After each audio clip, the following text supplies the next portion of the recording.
MX player में knock knock कौन है नाम का सीरीज़ देख के ख़त्म किया। तो अगर वन लाइनर रिव्यू करूँ तो इतना ही बोलूँगा कि अगर आपको ये सीरीज़ देखने का बहुत ज़्यादा मन है तो ये सीरीज़ आप एक बार देख सकते हैं। It is a strictly watchable series, okay. क्योंकि बहुत सारे लोग ये सीरीज़ देखना चाहते भी होंगे, क्योंकि यहाँ पे जो क्रश्ड सीरीज़ है मतलब अमेजॉन एक्स प्लेयर में अवेलेबल है, जो कि बहुत पॉपुलर हुई थी, उसके स्टारकास्ट को यहाँ पे रखा गया है। जैसे आद्या का जो कैरेक्टर है वो यहाँ पे है, और जो मतलब क्रश्ड में जो साहिल का कैरेक्टर जिसने प्ले किया था उसका रियल नेम अर्जुन है, वो भी इस सीरीज़ में है, ओके। तो अगर मतलब क्रश्ड के जो फैन फॉलोअर्स है वो अगर ये सीरीज़ देखना चाहते होंगे और अगर वो ये वीडियो देख रहे होंगे तो उनको मैं इतना ही बोलूँगा कि अगर आपका बहुत ज़्यादा मन है तो ये सीरीज़ आप डेफिनेटली एक बार देख सकते हैं, ओके। अब देखिए, अगर रिव्यू में हम जंप करें तो इस सीरीज़ में बहुत ही लिमिटेड पॉजिटिव पॉइंट्स हैं और बहुत सारे नेगेटिव पॉइंट्स हैं, ओके, जिसके बारे में वीडियो में आगे बात करने वाले हैं। तो वीडियो को शुरू से लेकर अंत तक ज़रूर देखिएगा। तो अगर मैं पहले पॉजिटिव पॉइंट्स के बारे में आ जाऊँ तो वो बहुत ज़्यादा लिमिटेड है। तो यहाँ पे सीरीज़ में डायरेक्टर जो है, मुझे आई एम सॉरी उनका नाम मुझे याद नहीं है, पर उन्होंने इस सीरीज़ में बहुत ज़्यादा एफर्ट्स दिया है, ओके। अगर ये सीरीज़ आप बहुत ज़्यादा ध्यान से बहुत ज़्यादा नोटिस करके देखेंगे तो ये बात आपको पता चलेगा। क्योंकि यहाँ पे देखिए, यहाँ पे डायरेक्टर ने सीरीज़ को इस तरीके से ट्रीट किया गया है कि मान लीजिए जो जनरल ऑडियंस होती है वो क्या करती है, मान लीजिए उन्होंने ये सीरीज़ मान लीजिए टाइम पास करने के लिए उन्होंने शुरू किया था सीरीज़ देखना, ओके। पर क्या होता है कि बहुत सारे लोग जो जनरल ऑडियंस होती है कि उनको कोई सीरीज़ अच्छी नहीं लग रही, बहुत ज़्यादा इरिटेट कर रही है, बोर कर रही है, तो वो बीच में बंद करके दूसरा कोई कॉन्टेंट देखना स्टार्ट कर देते हैं, ओके। और हम रिव्यूअर्स का छोड़ दीजिए, हम लोग को ऐसी सीरीज़ पूरा देख के हम लोग को रिव्यू करना पड़ता है, that's a different thing all together. पर जनरल ऑडियंस ऐसा नहीं करती। अब यहाँ पे डायरेक्टर ने क्या किया है कि मान लीजिए यहाँ पे जो स्क्रिप्ट है, स्टोरी लाइन है, काफ़ी ज़्यादा पुअर है, ओके। उसके बारे में हम डिटेल में आगे बात करने वाले हैं। पर यहाँ पे डायरेक्टर ने उसी पुअर स्क्रिप्ट के साथ, उसी पुअर स्टोरी लाइन के साथ इस सीरीज़ को इस तरीके से प्रेजेंट किया गया है, मतलब इस तरीके से प्रेजेंट किया है कि यहाँ पे जो मान लीजिए कोई जनरल ऑडियंस अगर वो ये सीरीज़ देखने बैठेगा तो वो मतलब एंड तक वो मतलब पूरा ख़त्म करेगा सीरीज़, ओके। कि मतलब एक्चुअल जो मिस्ट्री क्या है ये जानने के लिए वो पूरा मतलब सीरीज़ देखेगा। क्योंकि यहाँ पे डायरेक्टर ने जो एक्चुअल जो मिस्ट्री है या फिर मतलब कुछ ना कुछ सीरीज़ के अंदर हैपनिंग होता रहता है, okay. I am not sure कि मैं आपको समझा पा रहा हूँ कि नहीं पा रहा हूँ, पर इस सीरीज़ में मतलब मतलब यहाँ पे 16 एपिसोड से हर एक एपिसोड में कुछ ना कुछ होता रहता है, तो वो आपको कहीं ना कहीं बांधे रखेगा। और जो एक्चुअल मिस्ट्री है वो बहुत प्रेडिक्टेबल है, बहुत ज़्यादा मतलब अगर आपको थोड़ा सा भी अगर थ्रिलर कंटेंट अगर आप कंज्यूम करते होंगे तो वो बहुत पहले ही आपको पता चल जाएगा।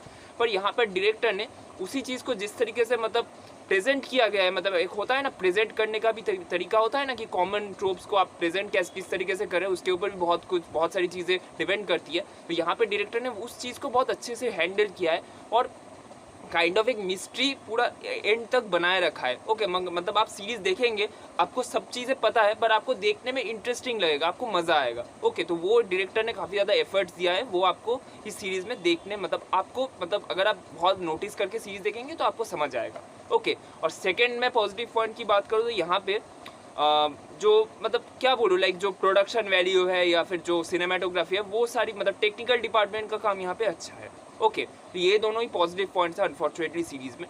तो अब नेगेटिव पॉइंट्स में मूव करते हैं। फर्स्ट नेगेटिव पॉइंट है स्क्रिप्ट। तो यहाँ पे जो स्क्रिप्ट है या मतलब एमएक्स प्लेयर में एक मतलब सीरीज़ अवेलेबल है हेलो मिनी, जो कि एक टाइम में बहुत ज़्यादा पॉपुलर हुई थी। तो उसी सीरीज़ का जो काइंड ऑफ कॉन्सेप्ट है, इस सीरीज़ का भी कॉन्सेप्ट काइंड ऑफ सेम ही है, ओके। अगर आपने हेलो मिनी देख रखा होगा तो इस सीरीज़ का जो मतलब प्लॉट है वो काइंड ऑफ आपको सिमिलर ही लगेगा, ओके।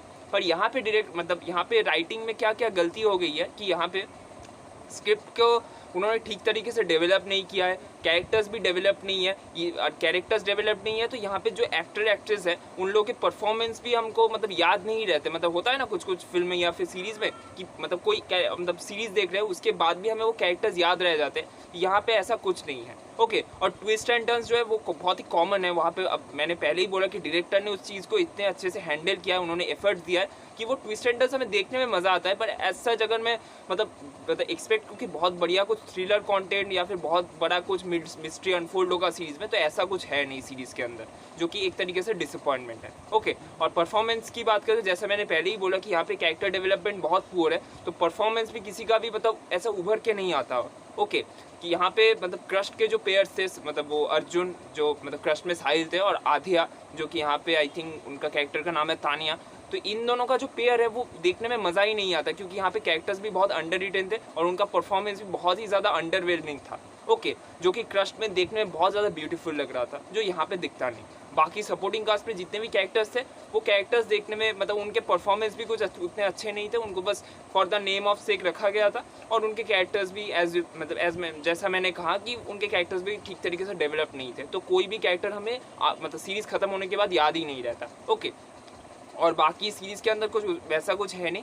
गाने सीरीज़ में जब आते हैं सुनने में अच्छे लगते हैं, मैंने बोला टेक्निकल डिपार्टमेंट अच्छा है पर इतना भी मतलब बहुत ज़्यादा एक्स्ट्राऑर्डिनरी कुछ नहीं है। ओके, ये भी मैंने क्लियर कर दिया। और एक पॉजिटिव पॉइंट की मैं बात करूँ, अगर मैं एक्चुअली इसको पूरी तरीके से पॉजिटिव कंसिडर करना भी गलत ही होगा, पर फिर भी आप लोगों को मैं बता ही देता हूँ कि यहाँ पे जो मतलब कैरेक्टर्स है उनके थ्रू एक काइंड ऑफ सोशल मैसेज देने की कोशिश की गई है, जो कि बहुत ही कॉमन है। मतलब ऐसा नहीं है कि मतलब इसी सीरीज़ में हम पहली बार देख रहे हैं, ऐसी मतलब जो सोशल मैसेज ये सीरीज़ हमें देती है वो हम पहले भी बहुत सारी फिल्मों में या फिर सीरीज़ में देख चुके हैं। ओके, और इस सीरीज़ का ओवरऑल जो मतलब फाइनल जो एक काइंड ऑफ मैसेज डायरेक्टर ने हम लोगों को देने की कोशिश की गई है, या फिर आप कह सकते हैं मेकर्स ने हम ऑडियंस को देने की कोशिश की गई है कि एक लड़की जब कोई लड़के को रिजेक्ट करता है तो इसका मतलब ये है कि मतलब लड़के का रिस्पॉन्सिबिलिटी बनता है कि तुम उस लड़की की ओपिनियन की रिस्पेक्ट करो। तो यही ओवरऑल ये सीरीज़ हमें मैसेज देती है, जो कि हम मुंजिया फिल्म में ऑलरेडी देख चुके हैं और वहाँ पे बहुत ही मतलब अच्छे तरीके से दिखाया गया था। यहाँ पे तो मतलब मैंने बोला ही कि यहाँ पे